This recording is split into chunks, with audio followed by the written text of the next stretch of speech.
Lee, and I'm a spoken word artist and a singer-songwriter, community organizer from Kitchener-Waterloo, Ontario. I have cried and laughed in your arms.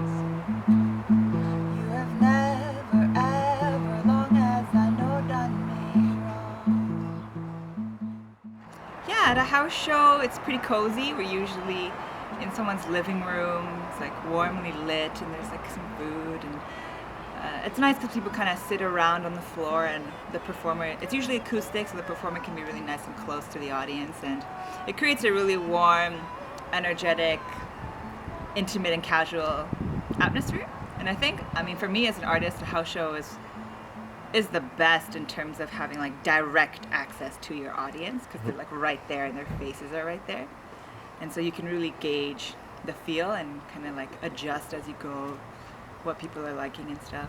So I'm really excited for that. Asking for the tree, we said they're getting old anyway. Cut them down as you please.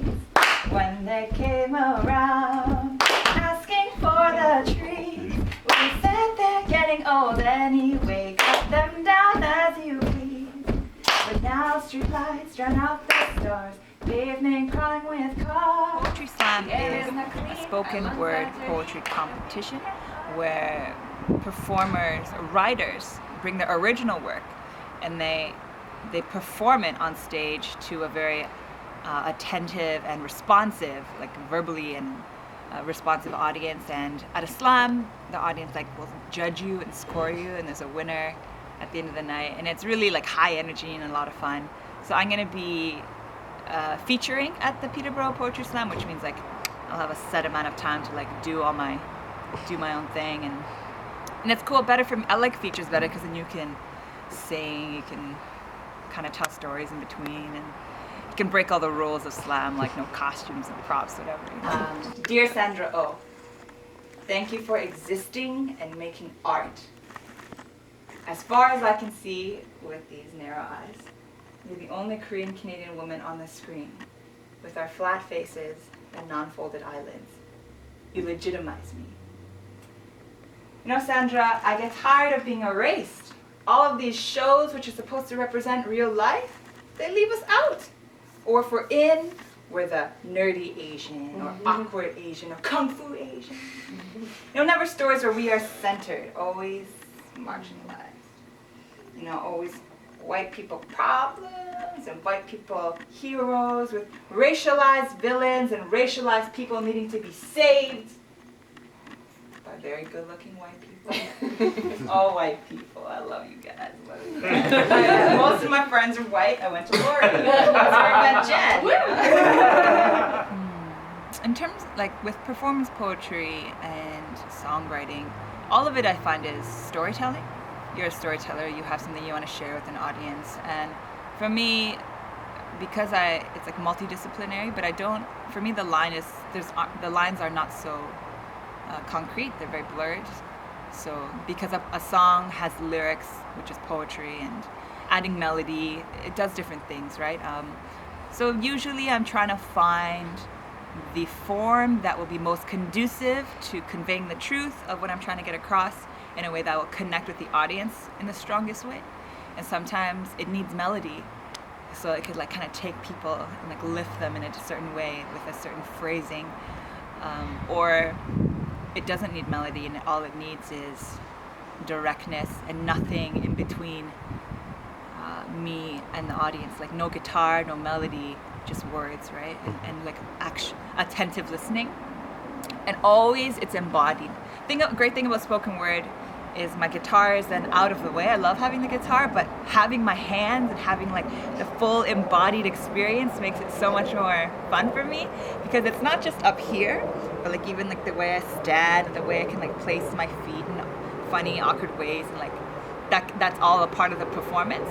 And if you have a theater background or a musical theater background like I do, it's not just about the words, it's about your body, it's about your placement on the stage, it's about how you use the mic.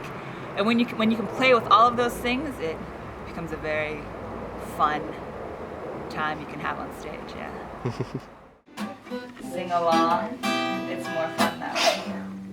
So I've been trying to write things that I think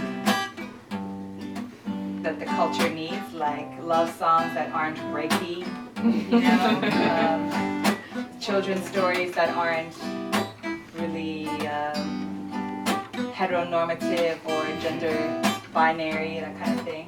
Like instead of just complaining about how this song is so problematic, trying to like write one that isn't, you know. So this is a song I wrote, which is a consensual "I like you" song. Like, you know, trying to, you know, make a connection, but you don't want to assault the person, right? So you gotta take it easy. So on the chorus, there's a repeat part there. So I'm in the CBC Searchlight Competition, which is the search for Canada's best new artist as it's billed. And in the first round, I think there were, I guess, a couple thousand entries of mostly musicians from across Canada. And I am from Kitchener-Waterloo, so I entered in that region. And so I think there were maybe 75 people in our region the first time. And there's like a voting, and you can vote every day on all your different devices, and you can vote for up to 10 artists every day in all the different regions.